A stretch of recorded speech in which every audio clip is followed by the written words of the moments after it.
बड़ी खबर आ रही है कि बिहार चुनाव की तारीखों की घोषणा हो चुकी है। चुनाव 3 चरणों में 3 फेजेस में होंगे। पहले चरण का वोटिंग जो है वो 28 अक्टूबर को होगा, दूसरे चरण का 3 नवंबर को होगा और तीसरे चरण का 7 नवंबर को होगा और काउंटिंग फाइनली 10 नवंबर को होगी। अगर हम नॉमिनेशन की बात करें तो पहले चरण के नॉमिनेशन की जो आखिरी तारीख है वो 8 अक्टूबर है और डेट ऑफ नोटिफिकेशन जो है वो 1 अक्टूबर है। 8 अक्टूबर को आखिरी तारीख है नॉमिनेशन की फर्स्ट चरण की, और पहले फेज़ की जो वोटिंग होगी वो 28 अक्टूबर को होगी। दूसरे चरण की डेट ऑफ नोटिफिकेशन 9 अक्टूबर को आएगी और उसके जो नॉमिनेशन की आखिरी तारीख है वो 16 अक्टूबर है और वोटिंग उसका 3 नवंबर को होगा। उसी तरीके से हम अगर तीसरे फेज़ की बात करें तो तीसरे फेज़ में का नोटिफिकेशन 13 अक्टूबर को आएगा।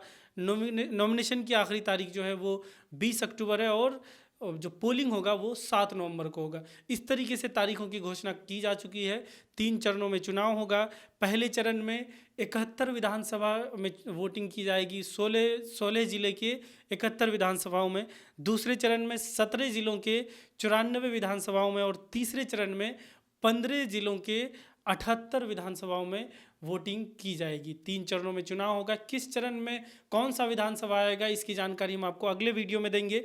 अभी पहले एक जल्दी से नज़र डाल लेते हैं कि इलेक्शन कमीशन ने किन किन शर्तों के साथ इस बार चुनाव करवाने का अनाउंसमेंट किया है। पहली चीज़ तो ये है कि वर्चुअल इस बार जो प्रचार होगा, चुनाव प्रचार होगा, वो बिल्कुल वर्चुअल होगा। वर्चुअल रैलियां होंगी। नामांकन के लिए 2 से ज़्यादा गाड़ी लेकर आप नहीं जा सकते हैं। सोशल डिस्टेंसिंग का पालन करते हुए चुनाव प्रचार करना होगा। 5 से ज़्यादा लोग घर पर जाकर डोर टू डोर कैंपेनिंग नहीं कर सकते हैं। मतदान का समय जो है 1 घंटा बढ़ा दिया गया है। पहले 7 बजे से लेकर 5 बजे तक वोटिंग होती थी, अब 7 बजे से लेकर 6 बजे तक वोटिंग होगी। और एक जो नई सुविधा इस बार ऐड की गई है, इस बार जो कैंडिडेट है वो अपना नामांकन ऑनलाइन भी कर पाएगा। ये भीड़ को कम करने के लिए नॉमिनेशन के वक्त इन चीज़ों का ध्यान रखा गया है कि ऑनलाइन नामांकन की भी सुविधा दी गई है। उसके अलावा जो इलेक्शन कमीशन ने जो इंतजाम किए हैं इलेक्शन कराने के लिए, 6 लाख पीपीई किट का इस्तेमाल किया गया है, 46 लाख मास्क की व्यवस्था की गई है, 7 लाख हैंड सैनिटाइजर रखा गया है और इस तरीके से पूरे इन सारे इंतजाम के साथ इलेक्शन कमीशन मैदान में आ रही है इस बार चुनाव करवाने के लिए। और प्रत्येक बूथ पे अब सिर्फ 1000 मतदाता ही वोटिंग कर पाएंगे। इसकी जानकारी पहले भी हम आपको दे चुके हैं कि इसके लिए बूथों की संख्या बढ़ाई गई है ताकि कम से कम लोग एक बूथ पे जाएं।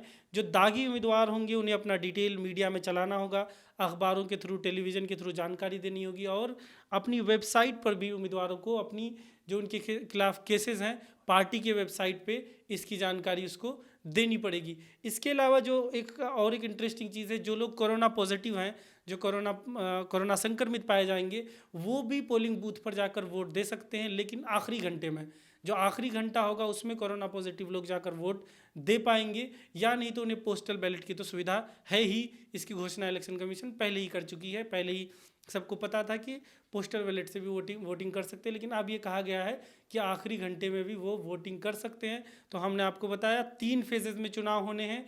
पहला फेज़ का वोटिंग 28 अक्टूबर को होगा, दूसरा 3 नवंबर को होगा और तीसरा 7 नवंबर को होगा। काउंटिंग 10 नवंबर को होगा।